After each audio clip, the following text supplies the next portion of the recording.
want to introduce our next two speakers. Coming on one side, Idoia Ortiz. She's the director of the PublicTech Lab. Idoia, pleasure having you with us here.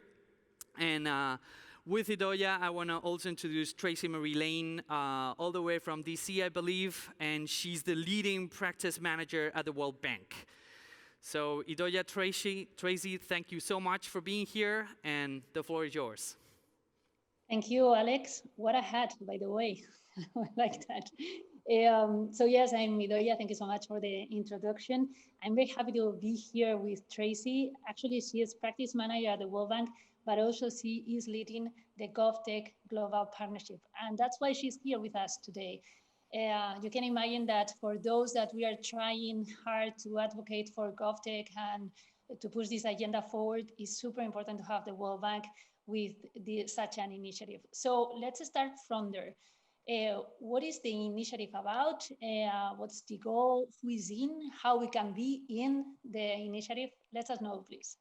Thanks, Idoia, and nice to see you again. Thank you for inviting me to this agenda. Well, our take on Govtech is very consistent with the definition. For us, we like to emphasize three aspects: universal access and putting the citizen at the center. The second is the whole of government approach, the kind of integrated approach. And for us, the third is a public sector modernization that is simple, efficient, and transparent. So last year we set up the Govtech Global Partnership. For us, this is a partnership that brings together the public sector, the private sector, academics, and stakeholders. And it's much more than a financial relationship, but let me first mention that we do have a multi-donor trust fund and some financial contributions that are coming from governments of Austria, Korea, and Switzerland. But we also have very live ongoing conversations with practitioners in the UK, with Germany, and conversations about secondments and using exchange of knowledge as a way of kind of generating this broader partnership. So the goal is to put people first, that is at the center, so that we help clients when they're modernizing their public sectors to design their services with this in mind, so that we put the citizen at the front. So we do see a big role for the private sector. I know that's one of the aspects you mentioned early on. We're still at the beginning of developing this engagement, and this is at sort of multiple levels. One part of the partnership is to work at country level. So we've just issued a first call for proposals for grants that are going out at country level. So this is a new way to engage with local startups and local private sector firms. And for anybody who wants to get engaged, you can get to us at govtech@worldbank.org. So that's pretty simple and straightforward. And we welcome all new partners to come and share their knowledge and experience with us. Thanks. Thank you, Tracy. We've been working in this space for 2 years now, and we see that, I mean, it's growing super fast, at least in Latin America, Spain, and Europe in general. So, I mean, you have said that you started with this initiative last year.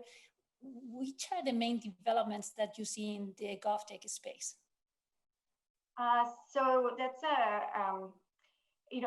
we started pre-COVID, right? So we didn't really fully anticipate the full challenges and opportunities that this was going to impact on the demand. So as I said, the demand even before COVID was growing, and post the COVID situation, we see that even more accelerated. As I mentioned, we did a call for proposals ended last week, and we saw more than 70 applications.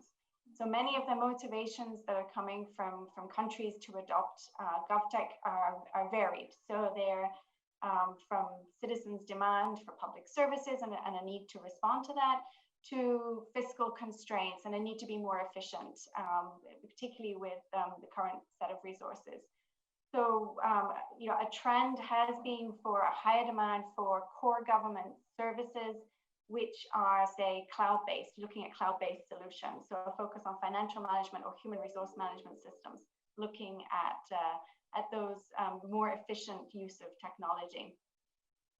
We also see a trend towards more integrated service platforms, not something that's just in countries like Estonia and the UK, but Albania, Moldova, and Uganda are also looking into this trend. And Jordan has just launched an interface with a stronger partnership for, say, private sector and academics to also build on an open API development. So around the world, we do see that open data itself and a drive to more digital data in the public domain has led to private sector responses. So that's created a much more innovative set of applications, whether or not that's checking your timetable for public transportation options through to checking the weather. The COVID situation has also made some catalysts, right? We've seen video conferencing introduced in Kenya in the judicial sector, in Samoa in parliament, for example. So this has actually been something that's been a catalyst for reforms. And my third question, and I think that is going to be the last one because we are quite tight with the time. So we, as I said before, we work in Europe and in Spain, but we also collaborate with Latin America, and we are starting some conversations with Africa. They always ask us, I mean, does Govtech work at all levels of digital maturity? Yes or no, very briefly, because I know that we have 1 minute more. Yeah, so for us, yes, I think it's a huge misconception that Govtech is only in advanced or high-tech areas. And I think just on a personal note, I moved to Nairobi in 2007.